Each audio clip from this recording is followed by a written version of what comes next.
You're listening to the New World to Go podcast with your hosts, Redbyrd and BDLG.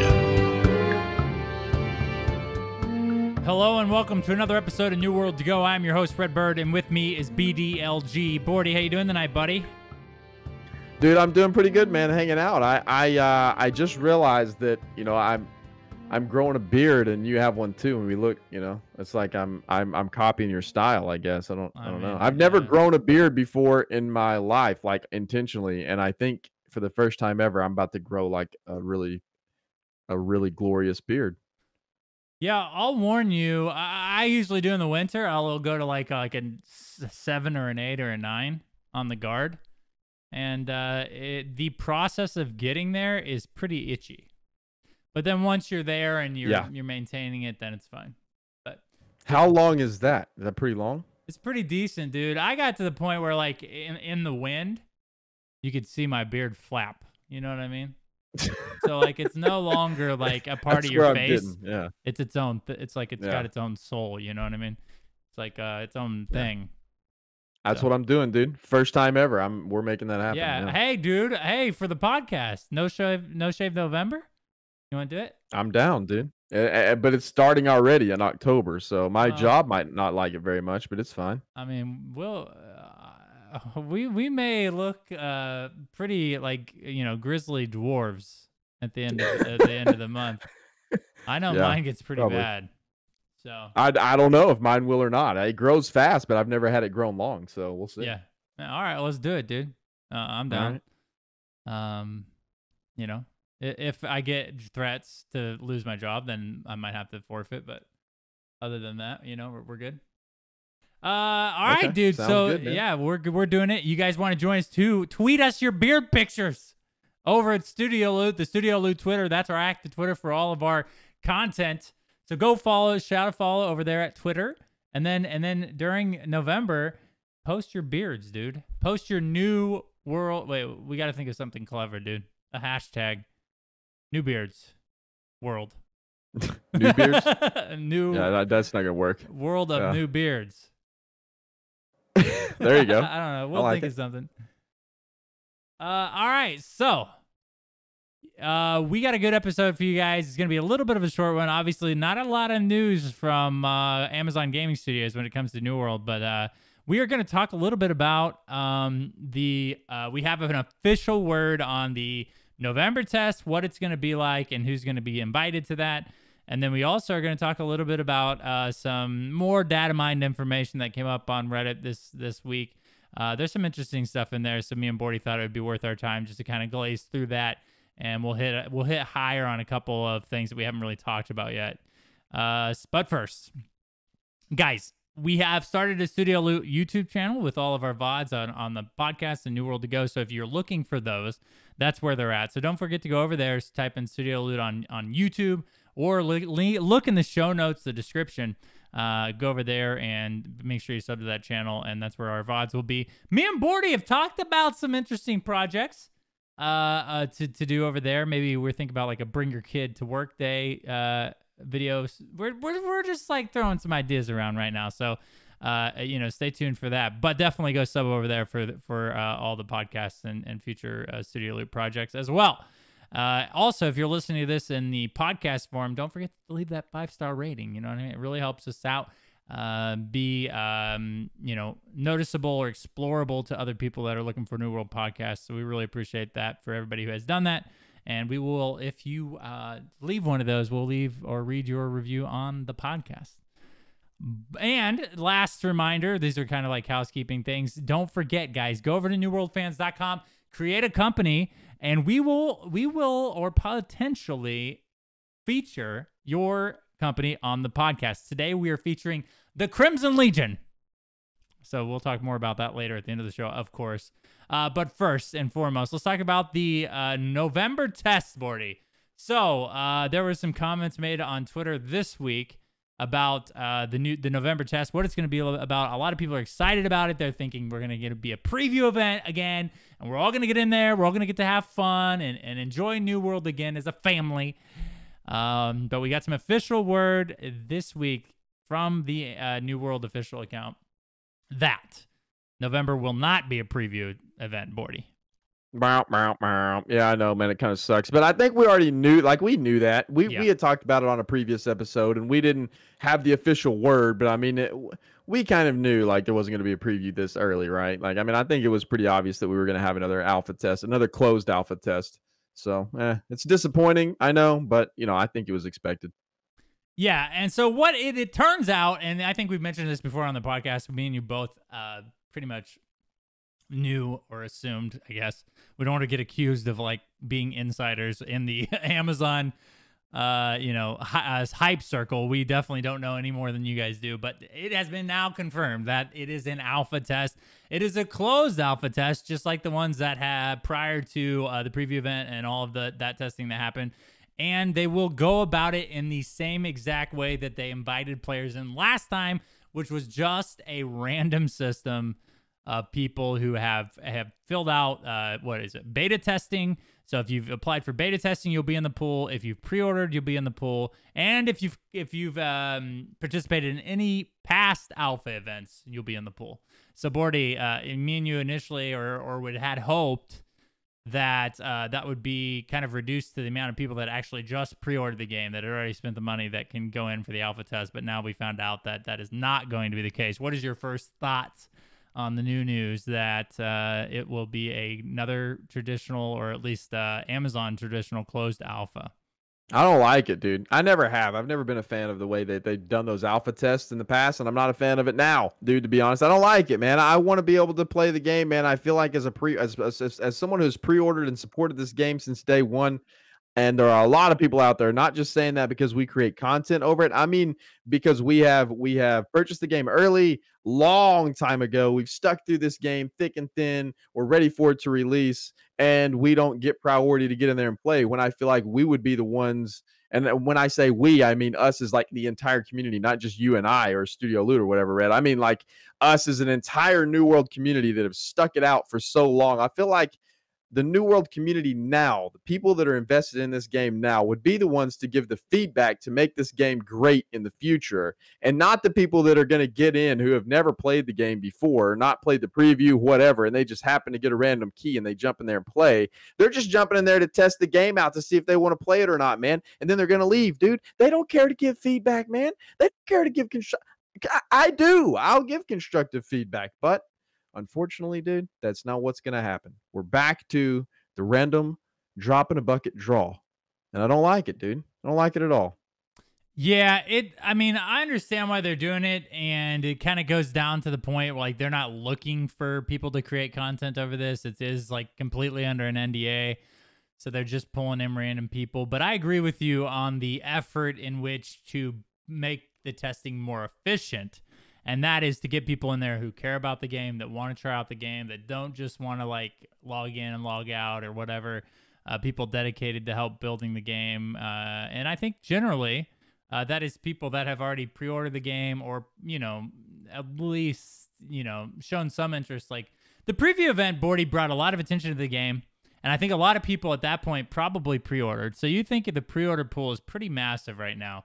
So if they were just to narrow down to that, then we have the problem of, I guess, other people who haven't pre-ordered the game accusing them of like, oh, well, you're going to make us like pay money to test or something, which is absolutely absurd. But that there are those wonderful little internet trolls out there that are waiting to jump on something like that. Well, that's a dumb argument. That's an absolutely absurd and dumb argument, because it's not like that they're paying to.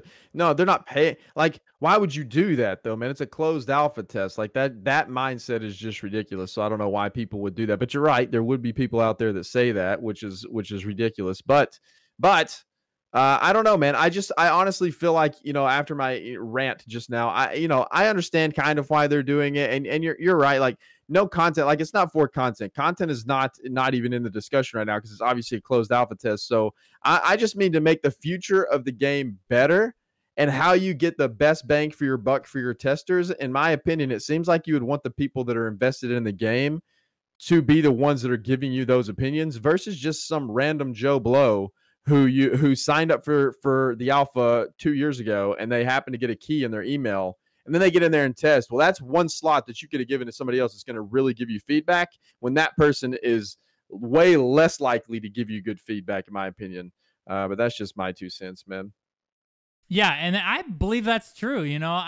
A lot of people, me and you, are we allowed to say we were allowed to say we're in the alpha, right?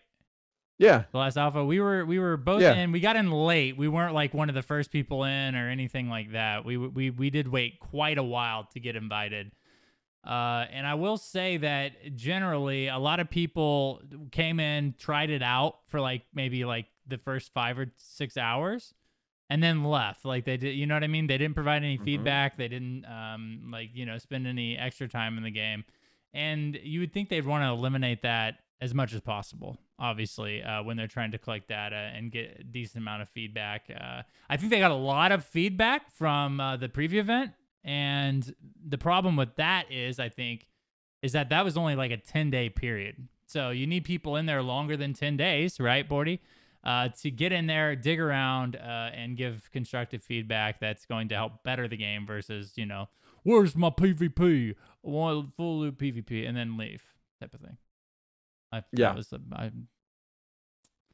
That was a great imitation, boys, dude. I don't know who you were trying to imitate, but yeah. I think you were taking a shot at the hardcore PvP community right there. That's what it sounded like to me. I mean, sure. I mean, I'm part of that community, yeah, so I just took a shot at myself. But, yeah, you know what I mean? Like, that's the meme around New World. I understand. Yeah, I get it. So we'll see, man. I would like, maybe they will choose to expand this alpha, maybe. Maybe they'll start with these random invites, and then as the amount of content and the type of testing that they need grows, then hopefully they'll invite more and more people in, and we can, Well, I'm interested, dude. I want to hear what they're working on, man, and that's kind of me being a little bit selfish. I want in there, dude. I want to see the new stuff. I want to see what they're adding, and so me too. Yeah, dude. I want in, and it just kind of like I guess. I remember how long me and you waited to get in the last time, and it's kind of like a little bit of sad to think about, like me and you. Yeah, we're gonna have to do the same thing again. So it is what it is. Everybody else is waiting with us, and we understand that. So let's all get alpha keys. What do you say, Bordy? Let's just get them. I'm down, dude. All right, sounds good. So for the meat and potatoes of this episode, we're gonna talk about the data mine stuff on, of course, your favorite website, Reddit. There's some awesome information over here. A lot of people did a lot of data mining, and we're thankful. I think the moderators in both of the Reddits do a great job, and they did do a good job at labeling this with spoilers and everything. So spoilers beware, guys. If you guys don't want to hear about the stuff that they may be adding, again, none of this is particularly concrete information. If you don't want to hear about any of this stuff, then we'll see you next week. Or, skip ahead and listen about the Crimson Legion, the cool company over at newworldfans.com.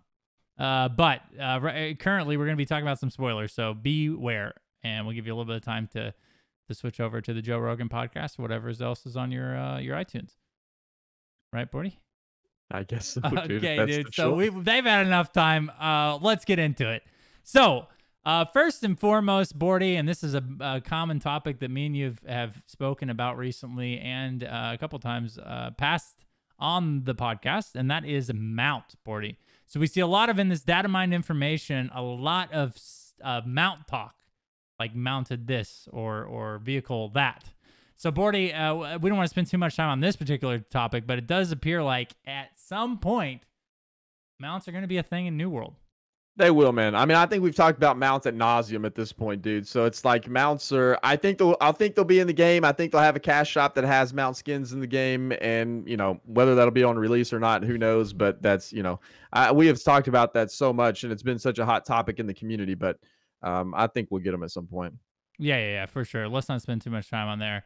Also, there's some more of the. Weapons. We'll skip down there real quick. It just shows that there is definitely going to be like some sort of frostbite attack on a club, which is something that I don't know if we've mentioned recently. There is another confirmation about a rapier and a special attack that has a bleed on it.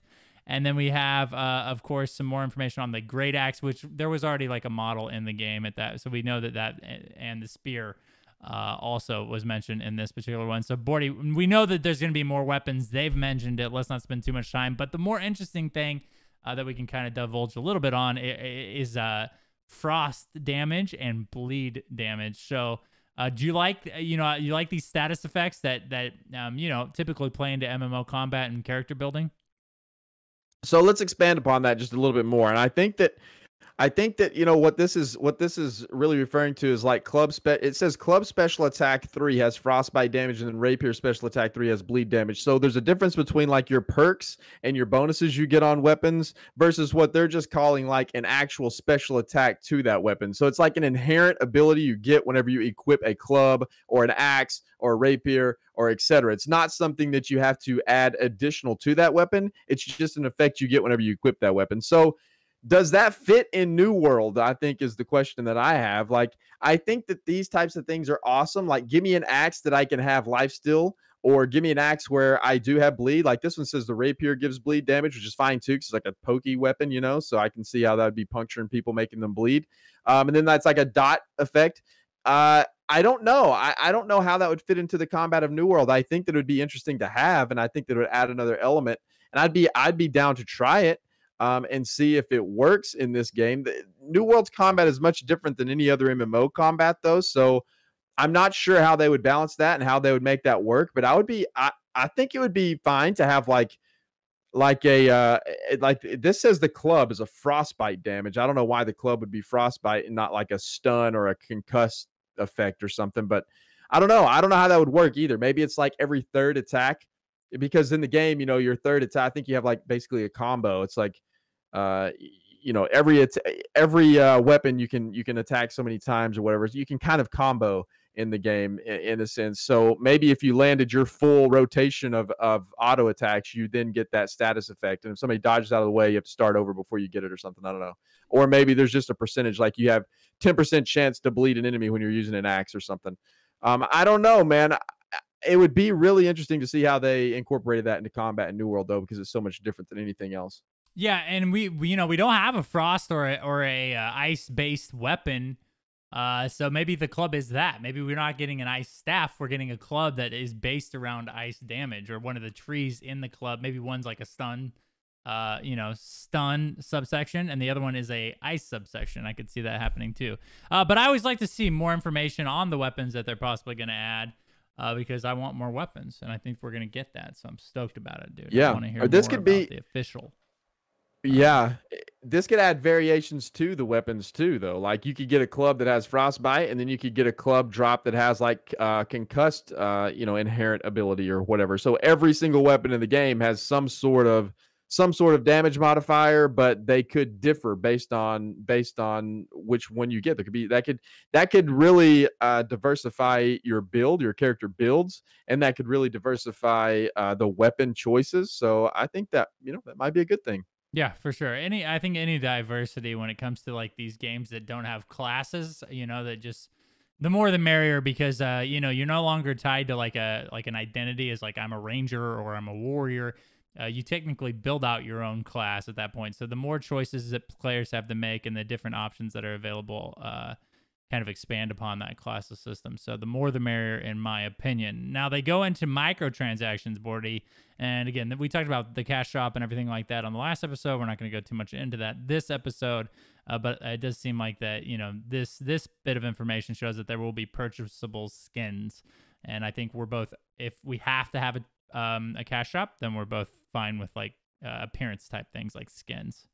Yeah, I think that's something they've already confirmed anyway, that it's going to be buy to play with the with the in-game cash shop with the cosmetics. So I don't think that's any new information, but it does say, they did data mine it. So yeah, 2020. It's just going to happen, man. No getting around it. Apparently, like it's factual now. That's a good way to run a game. So again, as long as it's not pay to win, I'm cool with it. Loot tables. So there is a dice roll system apparently that is D1000 for general content. So maybe it does appear that there might be some sort of like general loot table and not specific to each particular monster. We do know that some of the named mobs drop a particular named legendary. But past that, it does seem like there's some sort of like randomized loot drop system, Bordy. So are you cool with random loot drops, or do you prefer like more of a refined system that kind of limits certain drops to certain mobs? So I think, I think it depends. It kind of depends to me. Like in some games, I don't really necessarily like it whenever I go out and I kill like a wolf or something and you loot money. I think in New World you do get coin, don't you, for killing animals? Is that a thing? I Coins? can't remember. Like money? Yeah. Yeah, yeah, Yeah. yeah. Yeah, for sure. Yeah, every time you kill something you get coin, right? Yeah, well, yes, I think so. Yeah. I Most can't stuff. remember if I think Sometimes you so. get like, okay, so like different mobs had like Azoth, like obviously you're lost and or not the lost, what's the one I'm thinking about? The ancients drop Azoth, and typically that was like like something you didn't have to pick up off the body, but occasionally there was like a piece of armor or something like that would drop off of a mob randomly. Yeah, right. What I'm getting at is that it doesn't make sense for like money to drop off of something that can't carry money, right? Like it doesn't make sense Yeah. for gold to drop off of a wolf or whatever. You should just get meat and hide from that type of animal. So limiting in that way is fine, but I think having like a general drop for weapons and armor, I don't know, man. I kind of like more of a refined system as to like if I see an enemy that has a certain weapon type or certain armor on, that's kind of what I would expect to have a chance to be able to loot from them. It makes sense. Like if you don't get to loot it because maybe the weapon or armor broke or something, that's kind of the story you could have in your head if you didn't get that piece of armor or weapon. But it's kind of weird. It would be weird, you see an axe wielding ancient standing there and he drops like some kind of spear. I don't really like that very much. Yeah. It's kind of like maybe an immersion killing thing. I don't know. It just for some where reason was he keeping that spear? He didn't have it on his back. Like this is an ancient. Like you don't see it. Like you don't. That's just weird to me. I don't like that kind of stuff. But at the end of the day, it's not like a game breaking mechanic for me. I would just rather it be what you see is what you get type of thing. Yeah. And I'm generally behind that. I like the idea of like knowing where to go if I'm looking for this sort of drop. So like, hey man, I'm looking for this spear and I want to go farm this like particular camp of ancient earth. So then I know like, oh, I'm going to get that spear with the poison trait on it because I'm that's the whole reason I'm camping this area is to get this rare drop. I like that kind of gameplay. It brings me back to like the old school, like EverQuest and stuff like that, where you just kind of like, I'm grinding this camp because I want this, this rapier drop or something like that. So I typically lean towards that. I like randomized dropping though. I don't want to like for sure get whatever I, every time I kill a mob, I get this item every time. I like the idea of like, I got to farm this out. So dice rolling system's fine. Which I think you should have to, because if you go kill one mob and you get the weapon you're looking for, item you're looking for, then what's the point in staying in that area killing more mobs? You know what I mean? Like, and then whenever you have randomized drops like that, it also can work as a hotspot for PvP as well, because there's going to be other people there grinding out that spot for that specific thing. So yeah, I agree. I like that as well. Yeah, and that's something else that they don't already add like to the flag system, some sort of like increased drop chance for rare items. I mean, they can like obviously they need to. We've talked about this a lot. Incentivize PvP more, and so that's one other way to kind of do that. Increase experience and maybe a chance to get like rare items or roll on rare items or something like that. So even if it's a minute chance, the min maxers that are looking for these specific drops will definitely, they'll use that advantage hopefully and flag up for PvP. So. Absolutely. There's some other things. There's another mention as well on unlimited leveling system, Bordy. So we kind of knew that the crafting and gathering are gonna, typically not gonna have a level cap to them, which can make it hard to release, I think, expansions and increase content when it comes to like crafting and gathering. If you're not limiting those levels on a content basis, then I don't. That worries me just a little bit. You know what I mean?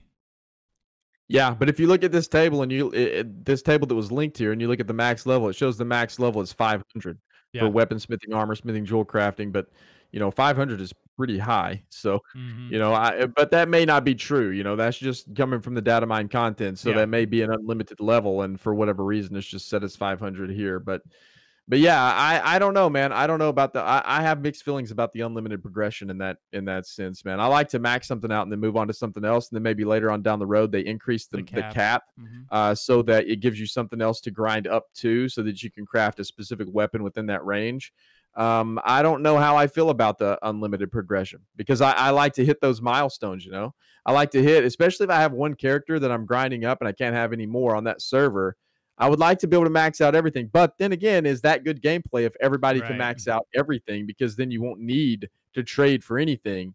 So, you know, it's kind of one of those things where it's like I can see maybe for the betterment of the game, the unlimited cap there is good because then one person will be focusing on weaponsmithing and nothing else, and so then that person will have to buy their other stuff from other people, but everybody's going to want to come to that one person to buy their weapons, you know. So it Yeah, kind of very works for a good economy system, but just for the sake of like progression and my own selfish reasons, because I want to max out everything, I would prefer not to have it. Yeah, and you make a great point because we don't really want everybody to be able to do everything. That kind of kills exactly. your economy in the game if everybody can literally be self-sufficient, and that's where I think pardon my French, but that's where WoW kind of goes wrong. Is Yeah.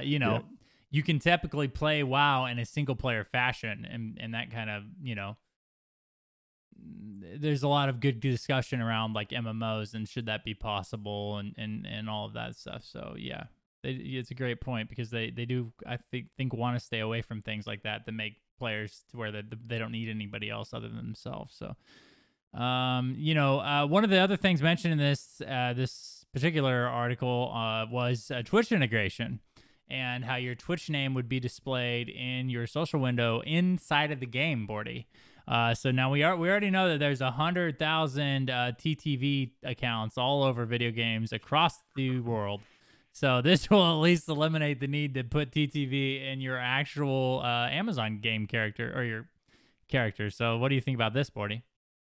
I like that. That's fine, man. I mean, people are going to put, twitch.tv in their name, and I would rather just have that like a special spot for that in the Twitch name, which people are still going to do it anyway, I bet. Yeah. But having it in the social window, I think that's fine, man. It helps people promote their Twitch account. And with this being Amazon, they should be, there is some Twitch integration expected because they announced that there would be way early on into the game. So I hope that they follow up with that. And I hope that this isn't it, right? Like, I hope that putting Yeah. a spot for Twitch name in the social window isn't the Twitch integration they're talking about. I want there to be some sort of in-depth, some kind of awesome Twitch integration that I can have my viewers watching my stream, and there can be some sort of interactivity going on there so that it enhances my stream as they watch. And then it makes New World something that people want to get on Twitch and watch, because then that is overall good for the health of the game. Because the more people that watch, then that's going to entice more people to play and so on and so forth. So I hope that they can get creative with Twitch integration. Right now, seeing the current game, like, I'm not sure what they would put in there to integrate the mechanics of the game into Twitch, though. But I'm not a very creative person in that aspect, so I don't know. Hopefully they can think of something. Yeah, I mean, the sky's the limit, man. I think the most beneficial thing for MMOs to do in current day Twitch is to have drops enabled. I think that's very successful in ESO. Me and you just got done playing arcades this week, and drops, like, a lot of people get enjoyment, and I like when they kind of, they say, oh man, thanks for this drop I got during your stream. I like to see that kind of stuff. I would like to see them add something like that in New World where you can get in-game items by watching other people stream on Twitch. I think they'll have drops for sure, but I think the argument for drops is like, okay, so how does that keep viewers engaged on Twitch, though, right? Because what you'll see, like, especially, here's a prime example, man, Warframe. Warframe, whenever they do drops, you see, well, I don't know so much as now, but whenever there's like a big content release and they do drops, I mean, there's like tens of thousands of people watching Warframe. And then whenever they're not doing drops, that drops down to like 400 people watching Warframe. So it's like this, it's like this up and down cycle, and there's no consistent Twitch viewership. And I remember Warframe posting a thing, asking viewers for kind of some feedback in that area, because they were trying to maintain consistent viewership on Twitch because of that. So I think drops are awesome. I'm all for drops, but I would like to see something else. And I don't know what that something else is, but because this is Amazon and because this is Twitch, there needs to be, in my opinion, some sort of intuitive way to link this game with Twitch and have some sort of user experience that is unlike anything we've seen before, because it's the parent company making this game, and they are tied together. Now, although Amazon Game Studios and Twitch are two separate things, we know that, but but the name alone, they're guilty by association type of thing here. So there needs to be some sort of great integration, I think. I hope there is. I don't know what that would be, though, so I don't know. But I hope there's something. What if they just, out of the blue, if you're watching a stream on Twitch, something gets sent to your house from Amazon randomly? You know what I mean? Like you get a DVD of how to hunt raccoons. Oh my gosh, dude, no. Just random, I don't want a random DVD. Amazon items sent to your house. How about that? That's awful. That's awful. All right. That's awful, man. Okay, fine. I mean, I didn't hear you thinking of any cool ideas, dude. All right. I was just throwing that out there. It'd be cool to get random items sent to my house. All right. So maybe, yeah. So one of the other, and this is in a different post. If you guys want to go check these out, there's one on New World MMO subreddit, and then there's the other one on New World Game, right? New World Game subreddit. Yeah. So there's two different ones. They both have similar topic matter, but some different things.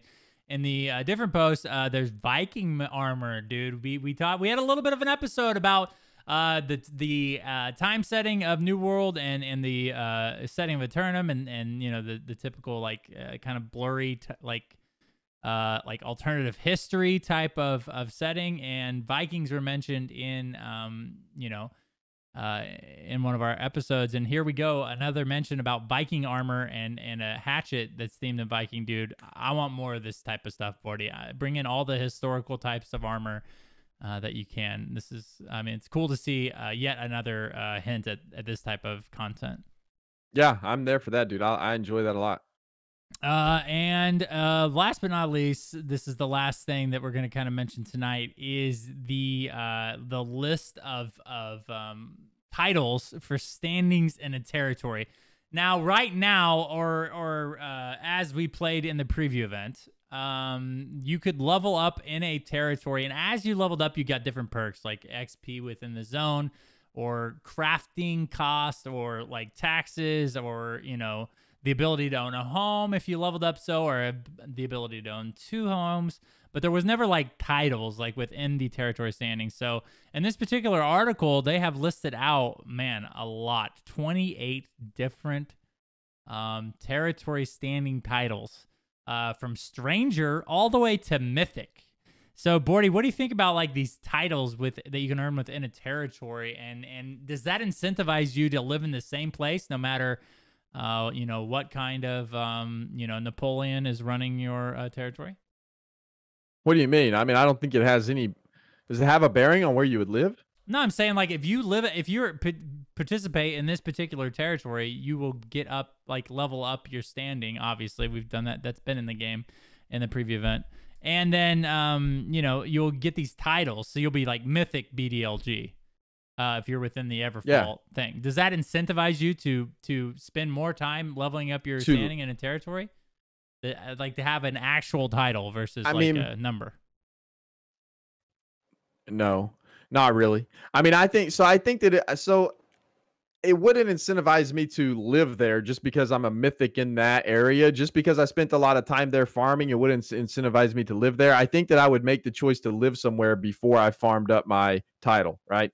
So you can have 3 houses. I would think that my choice to live based on the current state of the game would be based on where I think I want to fast travel to. So I'd have a house in the southern part, like in First Light, one in like Everfall, and then one up north somewhere in like Brightwood. So I can move around the map very easily in that manner. I don't think the title would incentivize me to buy a house in that territory at all. Now, what it would incentivize me to do, maybe at some point, whenever I got finished doing all of the content, I'm leveled up and there's really nothing else to do, that gives you something to go work towards. Like you could start going down. It's almost like an achievement to get those titles in each territory, which would be cool. But along with that, I would hope that along with like a mythic title, you would get something epic in that territory, right? Like you should be able to maybe pay no taxes or something, or pay very minimal taxes or something. I don't know. But if you get a mythic standing in there, you should have some kind of big benefit there, right? I would think. Dude, maybe that's something that they are looking into adding right now, is more incentivization to level up within inside of a territory. I know like owning, multiple houses is sort of incentive, but then, like it doesn't really make sense to me to own multiple houses in the same territory when you're actually like trying to, get these fast travel points to travel around the world, right? So Can you own more houses in one territory? So as you level up your standing within a territory, you get the option of owning like, like different, what's it? I mean, Well, yeah, but I mean, can you have 3 houses in Everfall? I didn't try that. I have no idea. Haven't either. I bought multiple houses, but they were in different territories. I think that's generally the play, right? Well, yeah, I don't know if it's possible. I don't know why you would. There's no reason to. I'm not sure either, and that doesn't make a ton of sense. So maybe I'm wrong. But I thought that's the way it worked. Like as you leveled up, you got the option to own a house and then own 2 houses. Yeah, see, Flame Spike in chat. He's part of our company, so I trust him. He said he owned 2 houses in First Light. Oh, okay. Well, then you can. Level up, you get the access or the option to buy. So that adds like I guess more storage and stuff. I don't even know if it does that, man. We don't know. There's not a lot of information out there. I didn't spend a ton of time in the preview event actually like leveling up my housing and territory standing and everything like that. But we're, these titles are cool. And the more they can add to that and the more incentive of leveling up within a territory, I think the better. And I think we can both agree on that, right? Yeah, I think so, man. I mean, for sure. It gives added content and gives players more to do. Yes, sir. All right, dude. Well, that's about it. Do you see anything else looking through these that you'd want to like speak on or is a good talking point? I think we hit the high points. So other than maybe emotes, man, I've seen emotes. That's kind of a fun talking point. Like, what kind of emotes do you like in games, man? I think ones. That's all I care about. I think Destiny 2 had some of the best emotes I've ever seen in games, and ESO had some really good ones too. But yeah, I like the insulting emotes. But they do have a huge list out here, and I would imagine that whenever the game releases, there's going to be a ton of emotes. Dude, I love that in games. Yeah, the most toxic possible. If I kill someone 10 levels higher than me, I want to do a dance on their dead body. And I'm not only just a dance, I want to be a very insulting dance.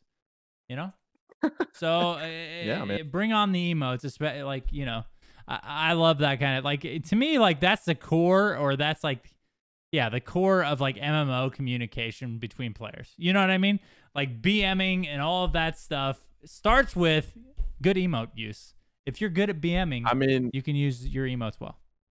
I use very positive and encouraging emotes. I'm not a jerk like you, so I wouldn't use those. My favorites are like thumbs up and like happy dances and laughing and that type of thing. You're digressed in the past 5 seconds, Bordy. You just asked for toxic emotes, and then all of a sudden, if Redbird likes I misspoke, dude. I misspoke, dude. I don't want toxic emotes, man. That's just rude. All right, so more emotes. I don't know why you want that. Can we both agree on that? You know what I mean? More emotes. Yeah.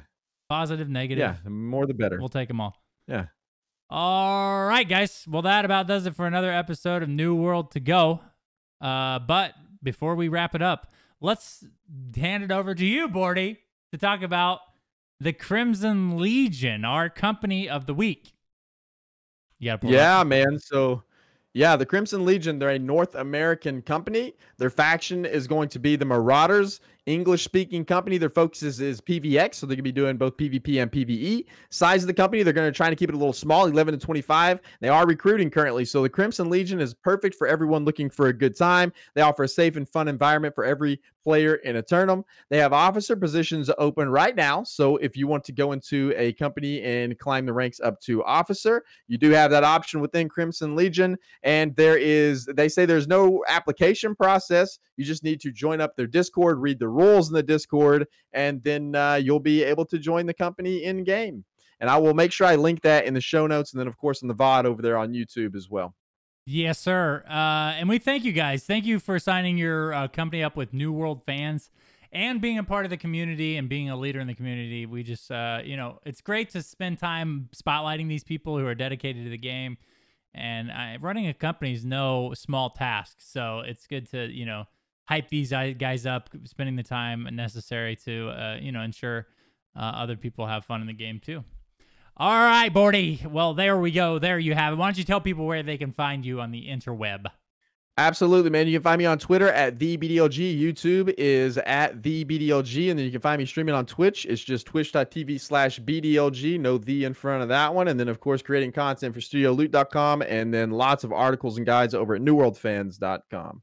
Yes, and I'm Redbird with a Y. You can find me at Twitch and Twitch and YouTube under the same name. On Twitter is at I am Redbird. Don't forget to follow the Studio Loot Twitter account. That's where all of our notifications and everything go out. We're just 3 guys trying to get you guys information, and running 30,000 Twitter accounts is not our idea of fun. So we got one, and you should follow it. Studio Loot Twitter. Guys, go check out New World Fans. We continue to put in the time to make that website your guys' home for New World content and information. I just posted an article about Soul Sprouts, guys. If you don't know what Soul Sprouts are, you should. Go check out the article on Soul Sprouts, dude. Best plant in New World, man. I'm putting my money on it right now, right here, okay? There's going to be a massive Soul Sprout following, and it's all going to be because of the article that I spent a lot of time on. Hey, it's a good article, man. So go check that out. All right, guys. Thank you guys for watching. We really and listening. We really appreciate it. We hope you guys join in next week on another episode of New World to Go.